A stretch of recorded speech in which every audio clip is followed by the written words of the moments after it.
Hello friends, welcome to the fourth lecture of heterocyclic and polycyclic aromatic compounds.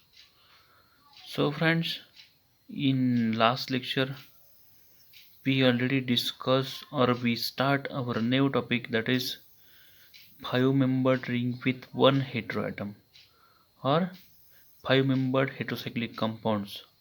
So in this topic we have to discuss the preparation methods of 5-membered heterocyclic compounds, then all reactions and the properties of the properties of 5-membered heterocyclic compounds. So we already start this point in last lecture. So in 5-membered heterocyclic compounds, furan, pyrrole and thiopene, these three compounds are having we have to discuss. So we already start our first compound, that is furan. So in last lecture we already discussed about the preparation of furan. In preparation of furan, that is first one, that is from furfural. So in from furfural we already discussed all these two reactions, that is first from furfural and the second preparation methods from mucic acid. So these two methods are useful for the preparation of furans. We have to prepare furan. So these two methods which are useful for the preparation of furan. So in next we start or we discuss about the reactions of furans. So from first day we discuss about the positions of heterocyclic compounds or 5-member 6-member heterocyclic compounds. So in reaction of furan or in 5-membered heterocyclic compounds which are generally takes place at second position, or the reactive position for 5-membered heterocyclic compound, that is second position. This is because we discuss in last lecture why this is so, because of the intermediate of second position is more stable than intermediate of at third position. This all things we already discuss. म्हणजे याच्यात आपण बघितले की second पोझिशनच का more stable compound असतो, because याच्यात already 3 intermediate मिळतात आणि याच्यात 2 इंटरमिजिएट मिळतात. जेवढे नंबर ऑफ इंटरमिजिएट और जेवढे नंबर ऑफ रेझोनेटिंग स्ट्रक्चर आपल्याला मॅक्सिमम मिळतील तेवढा तो कंपाऊंड किंवा ती पोझिशनवर अटॅक होणार असेल ते, किंवा second position substitution is more stable than attack at third position. This all things we already discuss. Just आपण 5 मिनिटात रिकॉल केला. सो जेव्हा आपण सिलेबस डिस्कस केला त्यावेळेस आपण बघितलं की कुठल्या कुठल्या रिॲक्शन्स होणार आहेत 5-member हेटेरोसायक्लिक कंपाऊंड्समध्ये. त्याच्यात बघितलं होतं आपण की नायट्रेशन रिॲक्शन, सल्फोनेशन रिॲक्शन, त्यानंतर फ्रिडल क्राफ्ट असायलेशन रिॲक्शन, त्यानंतर हायड्रोजनेशन, या सगळ्या रिॲक्शन आपण सिलेबसमध्ये डिस्कस केलेल्या होत्या. तर आपल्याला 1 बाय 1 सगळ्या रिॲक्शन्स व्यवस्थितपणे डिस्कस करायच्या आहेत. त्याच्यात जर बघितलं तर फर्स्ट जी रिॲक्शन आहे दॅट इज नायट्रेशन रिॲक्शन. तर दिस इज अन नायट्रेशन. आपल्याला 1 बाय 1 डिस्कस करायचे आहेत. तर सगळ्या कुठल्या कुठल्या रिॲक्शन होणार आहेत. त्याच्यात पहिली जी रिॲक्शन आहे chemical reactions or the reactions of फ्युरॉनमध्ये, तर पहिली रिॲक्शन आहे नायट्रेशन रिॲक्शन. तर आता नायट्रेशन रिॲक्शनमध्ये काय होतं, when nitration of furan with nitric acid and acetic anhydride at 10 degree Celsius, की ज्यावेळेस nitration of furan with nitric acid and acetic anhydride सोबत होती रिॲक्शन, की फ्युरॉनची reaction nitric acid and acetic anhydride at 10 degree Celsius, म्हणजे cooling कंडिशनमध्ये ही ज्यावेळेस रिॲक्शन होते त्यावेळेस नायट्रेशन रिॲक्शन होते and it produces 2 nitrofuran. This is the simple reaction of nitration reaction, की तुमचे फ्युरॉनची रिॲक्शन कशासोबत, नायट्रिक ॲसिड HNO3 म्हणजे नायट्रिक ॲसिड अँड AC2O म्हणजेच तुमचा ॲसिटिक अनहायड्राइड ॲट 10 डिग्री सेल्सिअसला ही रिॲक्शन होते आणि त्याच्यापासून जो आपला फायनल कंपाऊंड मिळतो तो जो कंपाऊंड आहे तो 2 नायट्रोफ्युरॉन हा आपला फायनल कंपाऊंड मिळतो. तर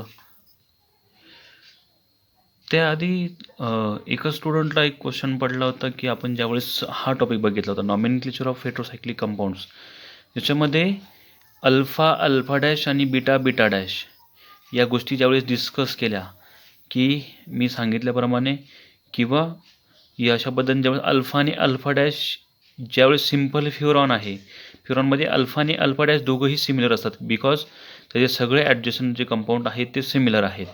इथे तुमचा इथे CH ग्रुप आहे, त्यानंतर इथे पण इकडच्याला CH ग्रुप आहे, इकडे X म्हणजे तुमचा ऑक्सिजन सल्फर किंवा नायट्रोजन म्हणजे फ्युरॉन थायोपिन आणि पायरॉलमध्ये, की इकडे पण इथलं नेचर सेम आहे.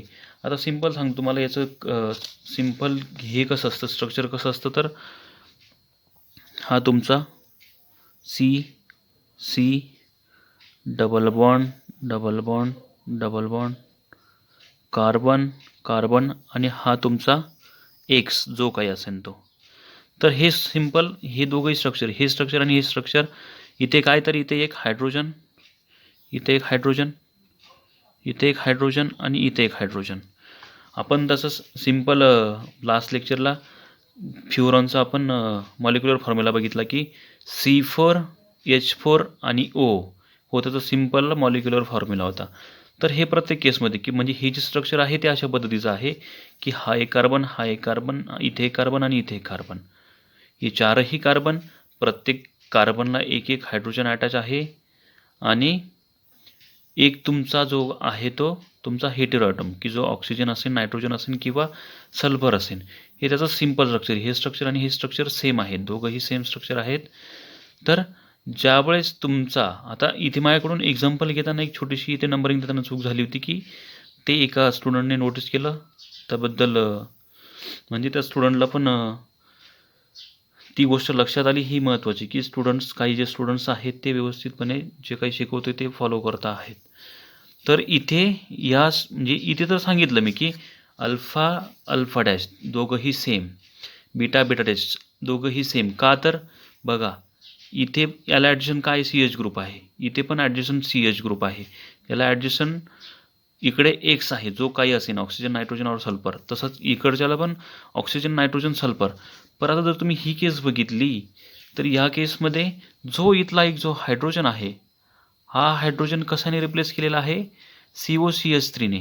तर हा ज्यावेळेस COCH ने रिप्लेस केला त्यावेळेस हा आणि हा सिमिलर नाही राहणार आहे ना, कारण जर बघितलं तर याच्या ॲडजस्टंटला काय आहे, सिम्पल CH ग्रुप आहे, पण याच्या ॲडजस्टंटला एक नवीन ग्रुप आला आहे COCH3. इकडे जरी सेम असलं, इकडे सल्फर आहे म्हणजे जो काय असेल तो, इकडे हेट्रो आहे आणि इकडे पण तुमचा CH आहे, पण इथल्या आणि इथल्या पोझिशनचं ॲडजस्टंट बघा, इथल्या पोझिशनला फक्त हायड्रोजन आहे आणि इकडे तुमचा COCH3 ग्रुप. मग त्यावेळेस अल्फा आणि अल्फा डॅश हे माझ्याकडून घाईगर्दीत झालं होतं. तर ह्या ज्या गोष्टी आहेत ना त्याच्यामुळे क्लिअर करतो की एका स्टुडंटने सांगितलं मला की सर अशा पद्धतीने कसं काय राहू शकतं. तर त्यावेळी माझं लक्षात आलं की घाईघाईत ते माझ्याकडून इथे अल्फा अल्फा डॅश दिली गेली.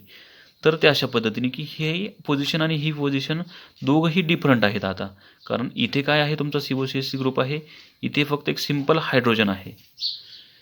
तर ही एक गोष्ट लक्षात ठेवायची आहे.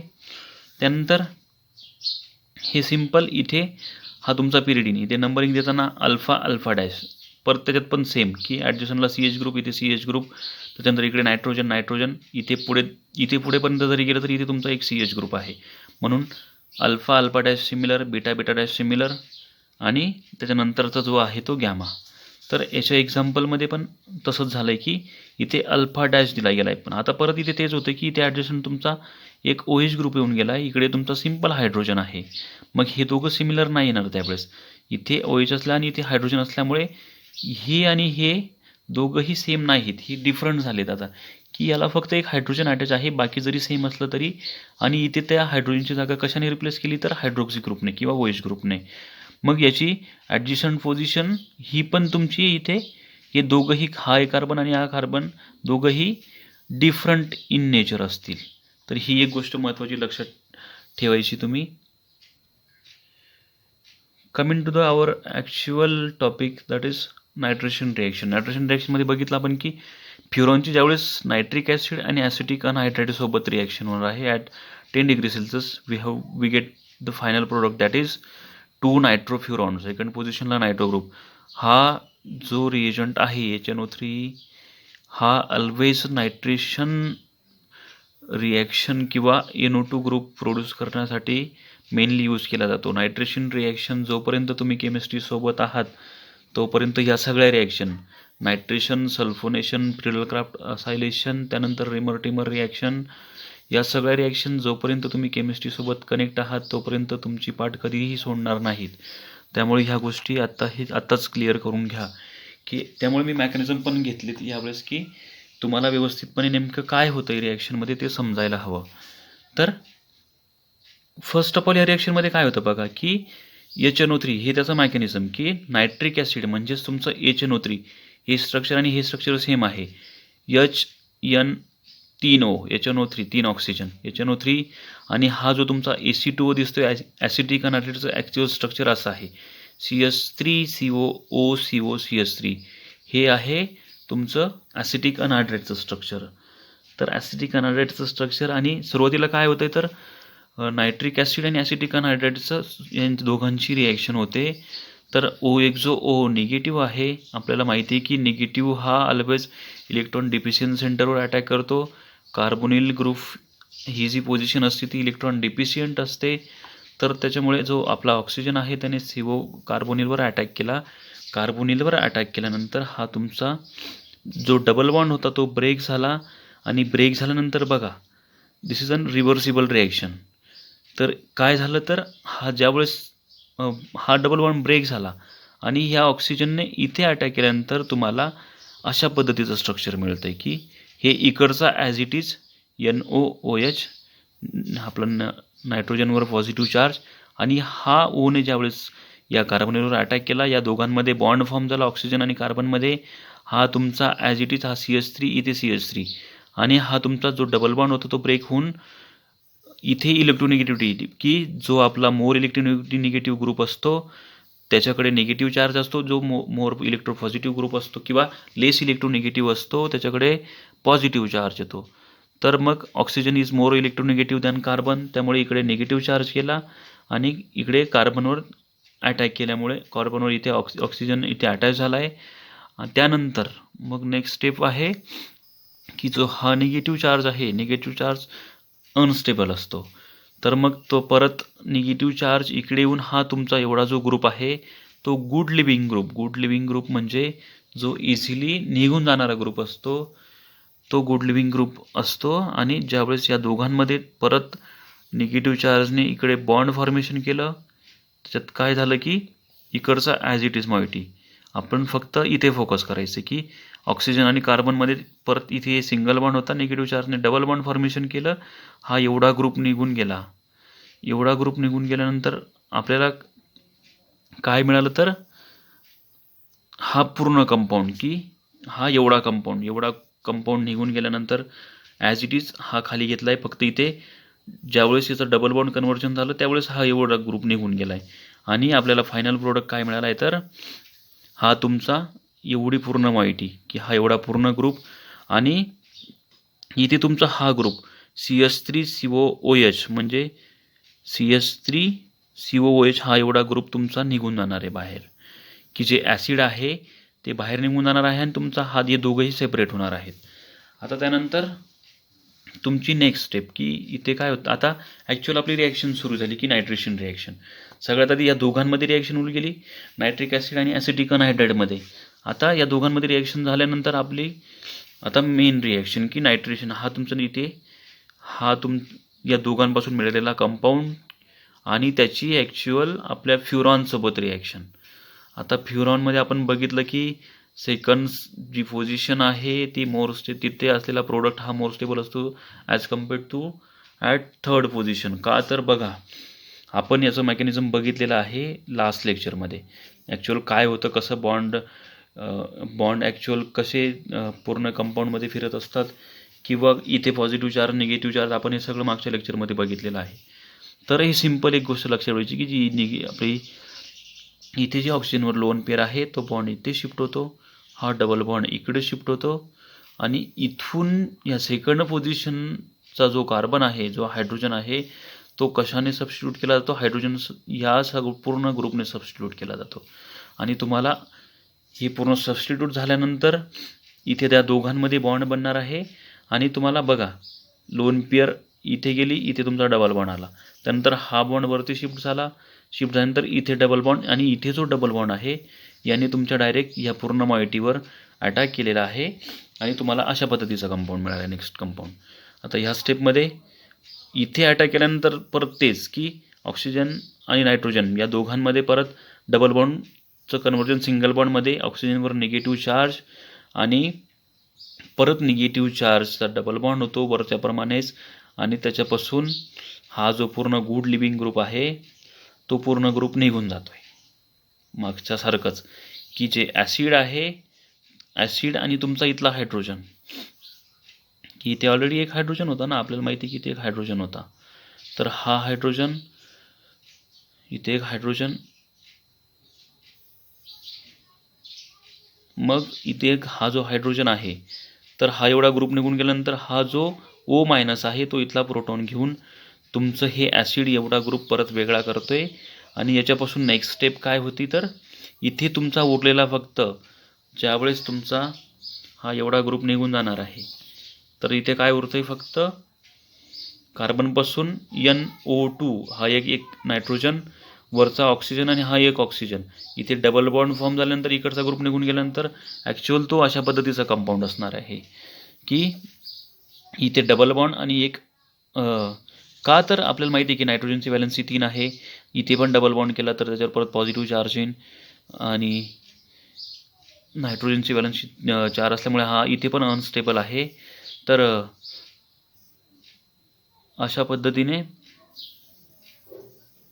आपण हा तुमचा NO2 ग्रुप मिळाला आणि फायनल जी प्रोसेस होते परत रीअरोमॅटायझेशन, म्हणजे परत हे जे बॉन्ड्स आहेत इथे पॉझिटिव्ह चार्ज आहे आपल्याला हा स्टॅबिलाइज करायचा आहे, हा हायली अनस्टेबल आहे. तो कशा पद्धतीने इकडचा इथला जो हायड्रोजन आहे त्याचा परत इथे डबल बॉन्ड झाला, हा बॉन्ड इकडे शिफ्ट झाला आणि इथे जो डबल बॉन्ड होता त्याची परत ॲज इट इज आपल्याला आधीसारखी की जसा आपला फ्युरॉन होता तशा पद्धतीने मॉइटी मिळाली आणि इथे हा तुमचा NO2 ग्रुप, म्हणजे हे दोघंही स्ट्रक्चर सेम आहेत. हा तुमचा फायनल कंपाऊंड की हा तुमचा फायनल प्रोडक्ट इथे मिळालेला आहे की जो फायनल कंपाऊंड आहे तो सेकंड पोझिशनला तुमचा नायट्रो ग्रुप म्हणजे 2 नायट्रोफ्युरॉन हा तुमचा आपला फायनल कंपाऊंड मिळाला आहे. हे आहे याचा actual mechanism of nitration reaction. सगळ्यात आधी परत एकदा या दोघांमध्ये रिॲक्शन होते, दोघांमध्ये रिॲक्शन झाल्यानंतर हे सगळं होऊन आपल्याला ही एक पूर्ण मॉइटी मिळते. या मॉइटीची परत आपली फ्युरॉनसोबत रिॲक्शन होऊन याचं परत कॉन्ज्युगेशन थ्रू लोन पेअरने अटॅक आणि ॲट सेकंड पोझिशनला हा पूर्ण ग्रुप इथे अटॅच होतोय. हा त्याचा परत गुड लिव्हिंग ग्रुप निघून जाते. गुड लिव्हिंग ग्रुप निघून गेल्यानंतर आपला फायनल उरतोय फक्त NO2 ॲट सेकंड पोझिशन. ज्यावेळेस NO2 ग्रुप मिळाला परत एरोमॅटायझेशन आणि आपला फायनल जो कंपाऊंड मिळाला आहे तो 2 nitrofuran. This is an simple mechanism of nitration reaction with or nitration of furan. हे झाली तुमचा फर्स्ट रिॲक्शन. यानंतर नेक्स्ट जी रिॲक्शन आहे ती सल्फोनेशन रिॲक्शन. सल्फोनेशन रिॲक्शनमध्ये काय होते बघूया आपण. पहिली झाली नायट्रेशन रिॲक्शन, ती तुम्हाला व्यवस्थितपणे त्याचं मेकॅनिझम समजलं आहे असं मी गृहीत धरतो. नंतर second one is sulphonation reaction. So when sulfonation of furan with SO3 sulfur trioxide in presence of pyridine at 100 degrees Celsius, it gives 2 furan sulfonic acid. This is an sulfonation reaction. काय तर sulphonation of फ्युरॉनमध्ये काय होतं तर जो तुमचा sulphur trioxide आहे त्याची फ्युरॉनसोबत reaction होते in presence of pyridine. In presence of pyridine म्हणजे तुमच्या फ्युरॉनची कशासोबत रिॲक्शन होते तर सल्फर ट्रायऑक्साईडसोबत SO3 सोबत इन प्रेझन्स ऑफ त्याच्यात प्रेझन्स ऑफ पिरिडीन आणि ॲट 100 डिग्री सेल्सिअस. म्हणजे त्याच्या 100 डिग्री सेल्सिअसला म्हणजे हिटिंग कंडिशनला त्या दोघांची रिॲक्शन होते आणि त्याच्यापासून आपल्याला फायनल प्रोडक्ट मिळतो आहे तो तर two furan sulphonic acid. This is the reaction. This is an furan with sulfur trioxide in presence of pyridine at 100 degrees Celsius temperature, and finally we get the 2-furan sulfonic acid. So नेमकं sulphonation मध्ये काय होतं आहे आपण mechanism मध्ये बघूया. So this is the actual mechanism of sulfonation. So friends, in this reaction again this lone pair will be shifted here, this bond shifted here, and these bonds will be directly attached to the SO3, that is sulfur trioxide. ज्यावेळेस हा bond sulphur ट्रायऑक्साईडवर attack करेन त्यावेळेस हा इकडचा bond परत break होईल.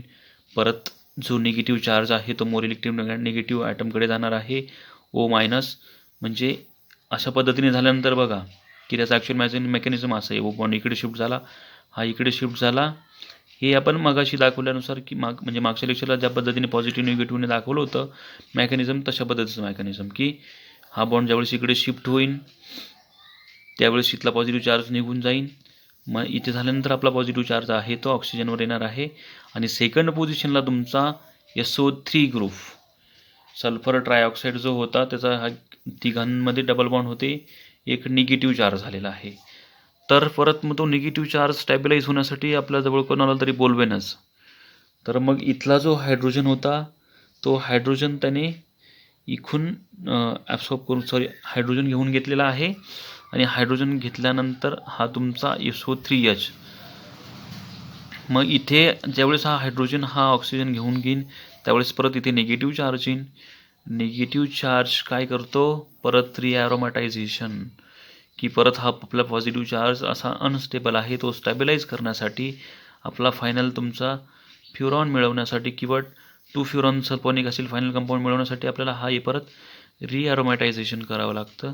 तर हा निगेटिव्ह चार्ज इकडे शिफ्ट होतो, हा डबल बॉन्ड इथे येतो परत आणि हा जो डबल बॉन्ड आहे तो ऑक्सिजनच्या पॉझिटिव्ह चार्जला स्टॅबिलाईज करतो. इथे परत तुमची लोन पेअर येते आणि आपल्याला फायनल कंपाऊंड मिळतो that is two furan sulphonic acid.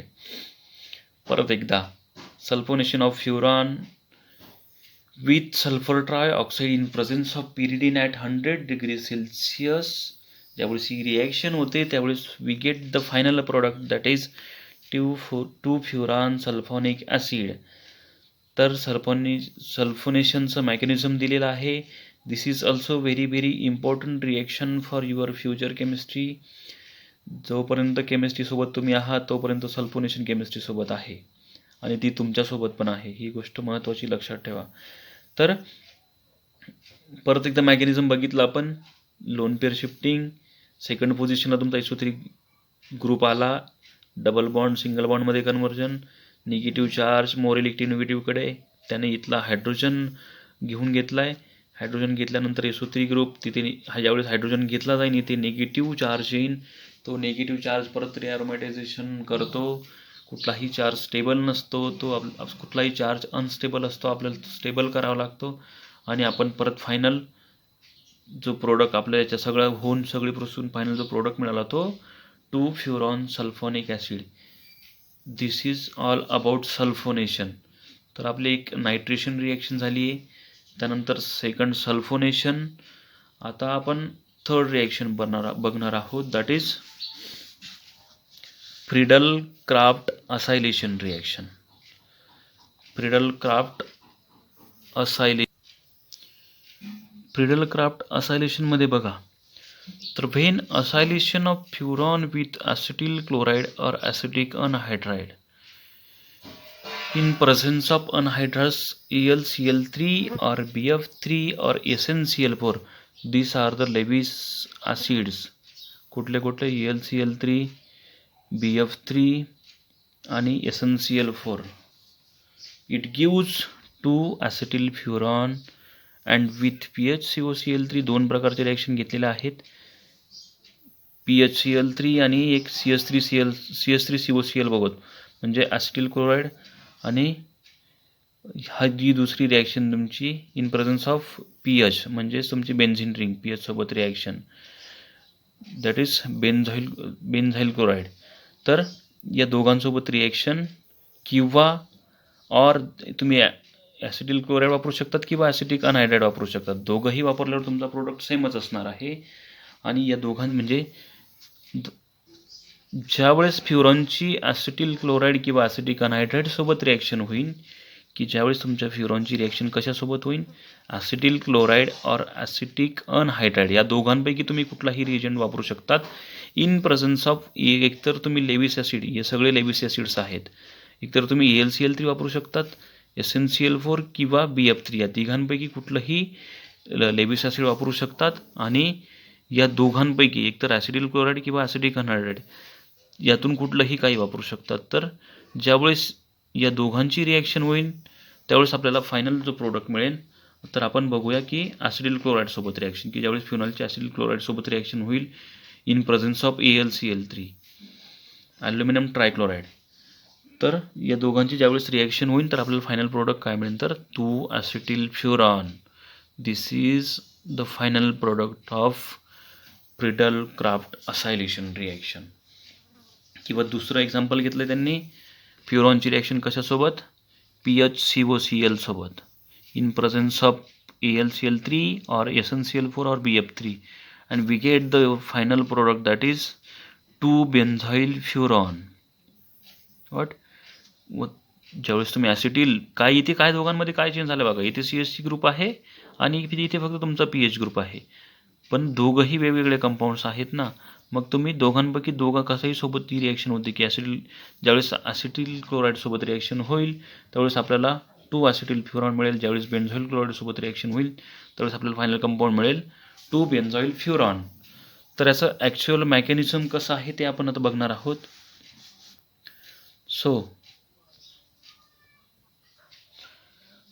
याच्यात बघा सगळ्यात आधी काय होतं आहे तर मेकॅनिझममध्ये प्रिडल क्राफ्ट असायलेशन.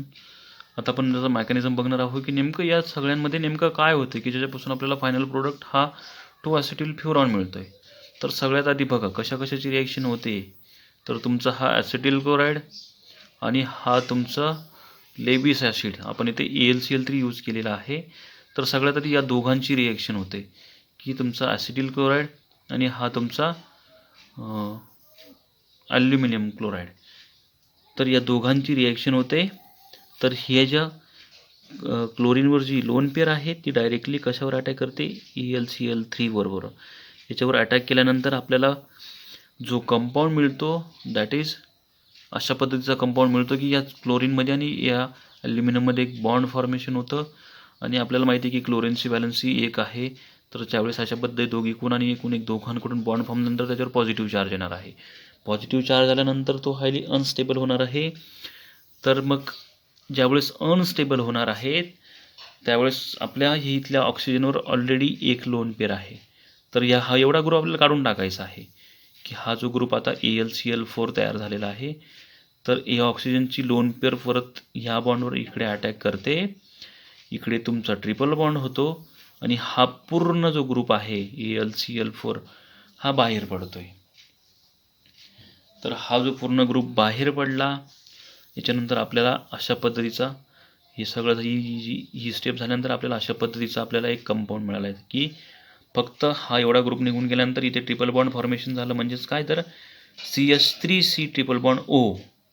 आता आपल्याला इथे पण माहिती की ट्रिपल बॉन्ड O आपलं जरी ऑक्सिजनवर लोन पेअर असते पण ऑक्सिजनची व्हॅलन्सी 2 असल्यामुळे तो ट्रिपल बॉन्ड फॉर्मेशन करू शकत नाही. आणि इथे जरी ट्रिपल बॉन्ड फॉर्मेशन केलं तर त्या ऑक्सिजनवर पॉझिटिव्ह चार्ज आला. तर तो पॉझिटिव्ह चार्ज आल्यानंतर तो हा सुद्धा हायली अनस्टेबल असणार आहे. तर हायली अनस्टेबल मग ॲक्च्युअल आपल्याला हा कंपाऊंड मिळाल्यानंतर आपण आपली ॲक्च्युअल रिॲक्शन कशासोबत तर फ्युरॉनसोबत सुरू होते. आपण सुरुवातीला काय केलं आहे ती जो तुमचा जो ॲसिटिल क्लोराईड होता आणि जो ॲल्युमिनियम क्लोराईड होता या दोघांची रिॲक्शन करून आपण हा एवढा ग्रुप मिळवून घेतला. हा एवढा ग्रुप मिळाल्यानंतर आपली ॲक्च्युअल रिॲक्शन फ्युरॉनची आता याच्यासोबत होणार आहे. तर अशा पद्धतीचा कंपाऊंड मिळाल्यानंतर आपल्या फ्युरॉनची रिॲक्शन सगळ्यांमध्ये सेम बघा. ज्यावेळेस तुम्ही बघणार की परत इथे लोन पेअरचं इथे अटॅक, हा बॉन्ड इकडे शिफ्ट आणि सेकंड पोझिशन हा जो बॉन्ड आहे त्याने डायरेक्ट कार्बोनिलवर अटॅक केला आहे. का तर इकडे तुमचा पॉझिटिव्ह चार्ज आता इकडे आहे, म्हणजे सॉरी, ही हायली अनस्टेबल आहे. ऑक्सिजनवर पॉझिटिव्ह चार्ज असल्यामुळे इलेक्ट्रॉन डिफिशियंट सेंटर इथे अटॅक केला. ट्रिपल बॉन्ड, परत ट्रिपल बॉन्डने काय केलं तर तुमचा पॉझिटिव्ह चार्ज स्टॅबिलाईज करून घेतला. पॉझिटिव्ह चार्ज स्टॅबिलाईज केल्यानंतर या दोघांमध्ये बॉन्ड फॉर्मेशन झालं. ते अशा पद्धतीने की ॲट सेकंड पोझिशन आपण सबस्टिट्यूट केला आहे कुठला ग्रुप तर COCH3. इथे टेबल बॉन्डचं कन्व्हर्जन डबल बॉन्डमध्ये झालं आणि आपल्याला COCH3 ग्रुप मिळाला. तर हे तुमचं ॲक्च्युअल इथे हा बॉन्ड इथे आला, परत लोन पेअर इथे. हे सगळं झाल्यानंतर मग आपल्याला परत इथला जो हायड्रोजन आहे तो हायड्रोजन परत रिॲरोमॅटायझेशन झाल्यानंतर परत हा पॉझिटिव्ह चार्ज स्टेबल केला आणि आपण आपला फायनल प्रोडक्ट मिळवला. That is 2 acetyl फ्युरॉन. हा आपला फायनल प्रोडक्ट की 2 ॲसिटिल फ्युरॉन आपण फायनल प्रोडक्ट मिळवला. अशाच पद्धतीचं आपलं सेकंड मेकॅनिझम पण तशाच पद्धतीचं असणार आहे. फक्त तुम्ही काय करायचं इथे की ही जी रिॲक्शन आहे PHCOCl सोबत फक्त हा ग्रुप याने रिप्लेस करायचा CH3ने. CH3ने रिप्लेस केल्यानंतर PHCOClची तुमची LCl3 सोबत रिॲक्शन होईल. इथे तुमचा pH, इथे पण pH प्रत्येक ठिकाणी. अशा पद्धतीचा हा ग्रुप निघून जाईन. इथे CH3 ऐवजी pH आणि इथे हे तुम्ही घरी ट्राय करून बघा याचं मेकॅनिझम एकदा की या जागेवर हा तुमचा pH ग्रुप CH3 रिप्लेस कशाने करायचा आहे pH ग्रुपने. pH म्हणजे तुमचा benzene group, pH phenyl ring. Phenyl म्हणजे आपली बेन्झीन जी रिंग असते त्याला फेनिल रिंग पण आपण म्हणत असतो. तर इथे pH रिप्लेस केला आहे, इथे पण pH रिप्लेस केला आहे. बाकी ॲज इट इज सेम. इथे CH3 ऐवजी pH असणार आहे. इथे मग फायनल प्रोडक्ट आपल्याला इथे फक्त pH, इथे आपल्याला pH की जो आहे तो बेन्झॉइल फ्युरॉन किंवा 2 बेन्झॉइल फ्युरॉन आपल्याला असा आपला फायनल प्रोडक्ट मिळणार आहे. This is all about Friedel craft acylation reaction. This reaction is also very important for SYBSc, TYBSc. जर तुम्हाला MSc करायची असेल तर MSc first sem, second sem, third sem आणि फोर्थ सेम कुठल्या ना कुठे तुम्हाला शेवटपर्यंत असणार आहे. पिरियडल क्राफ्ट असायलेशन सगळं तुमचं बेसिकने स्टार्ट करा. व्यवस्थित समजून घ्या सगळ्या रिॲक्शन. नाही समजल्यास परत विचारा आणि पण ह्या रिॲक्शन आत्ताच समजून घ्या. खूप महत्त्वाच्या आहेत. एकदा आत्ता क्लिअर झाल्यावर कधीही भविष्यात कोणी शिकवायचं गरज यायला नको. जरी ऑलरेडी तुमच्या सिलेबसमध्ये होणार आहेत पण तुम्हाला परत या गोष्टींना त्रास नको व्हायला. एवढी गोष्ट लक्षात ठेवायची. तर आपण आता यात आपलं 3 रिॲक्शन झाले आहेत. First one is nitration, second one is sulphonation and third one is Friedel craft acylation. So our next reaction is Rimmer-Tiemann reaction की आपली जी 4th रिॲक्शन आहे ती कुठली आहे Rimmer-Tiemann रिॲक्शन. तर Rimmer-Tiemann रिॲक्शनमध्ये नेमकं काय होतंय बघूया आपण की when furon heated with chloroform in presence of KOH at room temperature it gives 2-furon carboxyl aldehyde or फरफ्युरॉल. आपण बघितलं हे स्ट्रक्चर की फरफ्युरॉलचं स्ट्रक्चर आहे.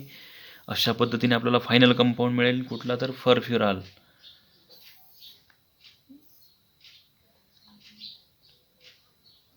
So this is an Rimmer-Tiemann reaction. When furon is heated with chloroform in presence of KOH at room temperature it gives 2-furon carboxylic acid or फरफ्युरॉल. फ्युरॉनची कशासोबत reaction chloroform सोबत CHCl3 सोबत in presence of KOH at room temperature की या सगळ्यांची reaction आणि आपलं final product मिळणार आहे तो 2-फ्युरॉन कार्बोक्सिल अल्डेहाइड और फरफ्युरॉल. तर याचा ॲक्च्युअल मेकॅनिझम आपण बघणार आहोत आता की नेमकं Rimmer-Tiemann रिॲक्शनचा ॲक्च्युअल मेकॅनिझम की याच्यापासून हे सगळं असल्यावर हा प्रोडक्ट कसा मिळणार आहे. तर सगळ्यात आधी बघा ही तुमची रिॲक्शन की फ्युरॉन इन रिॲक्शन विथ CHCl3 और chloroform in presence of NaOH और KOH. कुठलाही बेस तुम्ही यूज करू शकता, एकतर सोडियम हायड्रॉक्साईड किंवा पोटॅशियम हायड्रॉक्साईड दोघांपैकी NaOH यूज केला आहे आणि आपण फायनल प्रोडक्ट मिळाला आहे फरफ्युरॉल. तर फरफ्युरॉल जो मिळाला आहे तर त्याचा ॲक्च्युअल बघा हा तुमचा CHCl3, हा CHCl3 ॲक्च्युअल मेकॅनिझम त्याच्या अशा पद्धतीने की CHCl3, Cl तीन Cl आणि एक हायड्रोजन, हे स्ट्रक्चर आपण इथे इलॅबोरेट केलेलं आहे. तर हा जो NaOH आहे, आपल्याला माहिती आहे बेस काय करतो, ॲब्स्ट्रॅक्ट द प्रोटॉन्स, की बेस प्रोटॉन म्हणजे हायड्रोजन ॲब्स्ट्रॅक्ट करायचं काम करत असतो आपला बेस. तर या OH मायनसने आपला हाफ इथला प्रोटॉन ॲब्स्ट्रॅक्ट केलेला आहे आणि तो OH आणि एक हायड्रोजन मिळून वॉटर मॉलिक्यूल बाहेर पडला आहे, म्हणजे H2O वॉटर मॉलिक्यूल बाहेर पडला आहे. आणि त्यापासून आपल्याला जो मिळाला आहे तो Cl3 मायनस, की जो हायड्रोजन गेला तिथे निगेटिव्ह चार्ज आला, Cl3 मायनस मिळाला.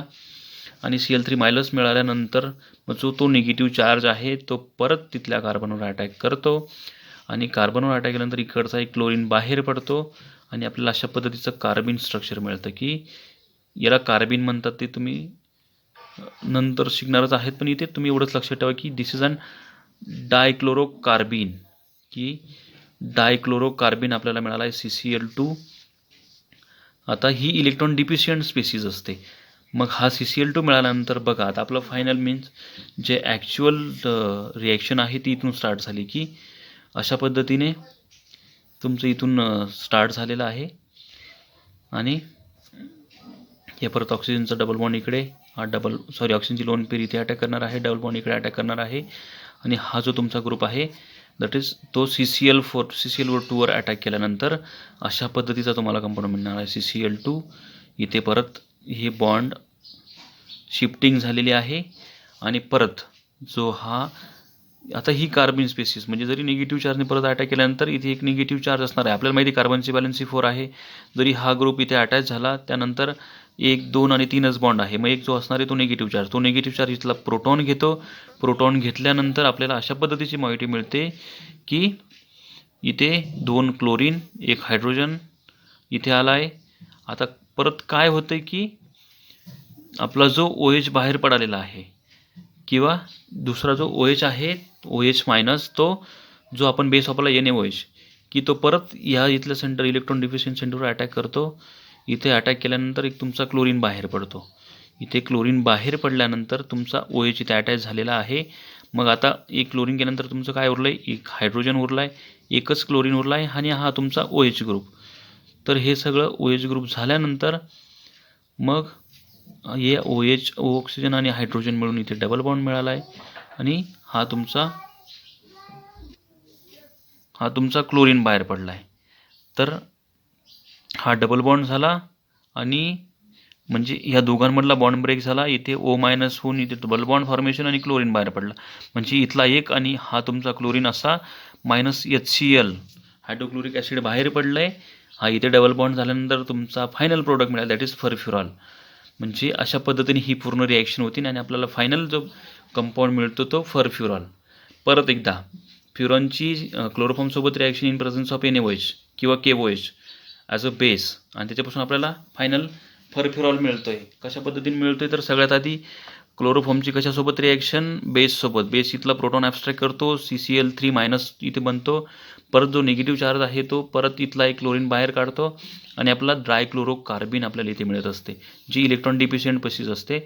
की त्यानंतर मग परत आपलं नेहमीसारखंच की लोन पेअरने इकडे अटॅक केला, इथे अटॅक केला आणि सेकंड पोझिशनला तुमचा CCl2 ग्रुप ॲड झाला. ॲड झाल्यानंतर आपल्याला माहिती आहे की कार्बनची व्हॅलन्सी 4, तरी आपला निगेटिव्ह चार्ज आहेच.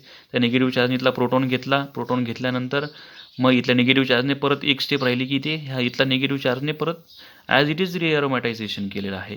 म्हणजे आपला परत ॲज इट इज फ्युरॉन झालेला आहे. त्यानंतर जो OH आपण बेस वापरला आहे त्याने इथे अटॅक केल्यानंतर एक क्लोरीन बाहेर काढला. क्लोरीन बाहेर केल्यानंतर ऑक्सिजन आणि हायड्रोजनमधला बॉन्ड ब्रेक होऊन त्याचा डबल बॉन्ड फॉर्मेशन HCl बाहेर पडला आणि आपल्याला फायनल प्रोडक्ट फॉरफ्युरॉल मिळाला. This is all about the Reimer Tiemann reaction. This is also very very important reaction. त्यानंतर नेक्स्ट जी रिॲक्शन आहे ती कॅटॅलिटिक हायड्रोजनेशन. Fifth reaction कॅटॅलिटिक हायड्रोजनेशन. आता याच्यात काय होते बघा, when hydrogenation of furan with H2PT, H2 platinum or palladium or nickel या तिघांपैकी कुठलाही तुम्ही मेटल यूज करू शकतात. कॅटॅलिटिक हायड्रोजनेशन इट गिव्ज टेट्राहायड्रोफ्युरॉन. टेट्राहायड्रोफ्युरॉनचं एक स्ट्रक्चर आहे. सगळी इथे हायड्रोजन इथे 2, 4 आणि 2, 6 आणि 2 हायड्रोजन. टोटल 8 हायड्रोजन इथे होणार आहेत. And this is an catalytic hydrogenation takes place H2PD PT or nickel at 140 degree Celsius. म्हणजे हिटिंग कंडिशनला ही रिॲक्शन होते आहे. तर या रिॲक्शनमध्ये काय होतं सिम्पल बघा की 2 H2 म्हणजे H2 2 टोटल 4 हायड्रोजन 1 2 3 4ही पोझिशनला एक एक हायड्रोजन दिला जाणार आहे in presence of heating furan in presence of nickel platinum or nickel palladium or nickel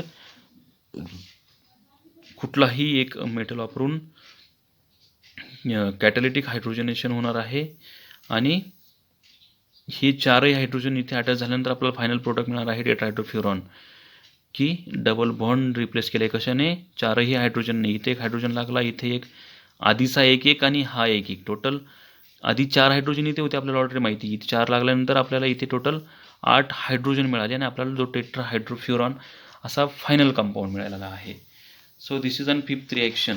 total 5 reactions आहेत. परत एकदा नायट्रेशन, त्यानंतर सल्फोनेशन, त्यानंतर रिमर्टिमन रिॲक्शन, त्यानंतर फ्रिडल क्राफ्ट असायलेशन आणि ही तुमची 5th कॅटॅलिटिक हायड्रोजनेशन. ह्या टोटल 5 रिॲक्शन्स आहेत. कुठल्याही 1-2 रिॲक्शन तुम्हाला असणार आहेत. अतिशय इम्पॉर्टंट रिॲक्शन आहेत. तर सगळ्या व्यवस्थित बघा, काही अडलं तरी विचारा आणि व्यवस्थित तुम्ही मेकॅनिझम बघा, नाही समजलं म्हणजे विचारा. त्यानंतर लास्ट जो आहे तो प्रॉपर्टीज ऑफ फ्युरॉन. तर प्रॉपर्टीज ऑफ फ्युरॉनमध्ये it is an colourless liquid having boiling point 31.4 degree Celsius. की जे फ्युरॉन असतं ते कसं असतं की कलरलेस लिक्विड असतं. म्हणजे कलरलेस लिक्विड म्हणजे कसं पाण्यासारखं की ज्याला कुठलाही कलर नाही. Having boiling point 31.4 degree Celsius की अतिशय लो बॉइलिंग. की 31 म्हणजे आता आपलं जे टेम्परेचर आहे की ह्या टेम्परेचरपेक्षा थोडं जास्त टेम्परेचर म्हणजे उन्हाळ्यामध्ये आपल्याकडचं जसं टेम्परेचर असतं त्या टेम्परेचरला तो बॉईल होऊन जातो. एवढं कमी टेम्परेचर असलेला हा जो कंपाऊंड आहे फ्युरॉन. त्यानंतर म्हणजे तो आपल्याला नेहमी फ्रीजमध्येच ठेवावा लागणार आहे जर आपल्याला तो बॉईल नसेल होऊ द्यायचा किंवा तो लिक्विड फॉर्ममध्ये ठेवायचा असेल तर. त्यानंतर सेकंड पॉईंट आहे इट इज इनसोल्युबल इन इथर but soluble in organic solvent. की हा जो कंपाऊंड आहे तो इथरमध्ये इनसोल्युबल आहे पण कशात जेवढे पण ऑर्गॅनिक सॉल्वंट आहेत त्याच्यामध्ये सोल्युबल आहे. त्यानंतर थर्ड जो पॉईंट आहे फ्युरॉन हॅव्हिंग ऑर्डर ऑफ क्लोरोफॉर्म. जो फ्युरॉनचा जो ऑर्डर आहे तो सेम क्लोरोफॉर्मसारखाच त्याचा वास येत असतो. क्लोरोफॉर्मसारखाच फ्युरॉन हा कंपाऊंड आहे. हे सगळं होतं फ्युरॉनबद्दल. आपण बघितलं परत एकदा प्रिपरेशन मेथड्स ऑफ फ्युरॉन, त्यानंतर ऑल रिॲक्शन्स ऑफ फ्युरॉन आणि प्रॉपर्टीज ऑफ फ्युरॉन. इथे आपला एक कंपाऊंड संपलेला आहे. Next compound is thiophene. We discuss in next lecture. Thank you.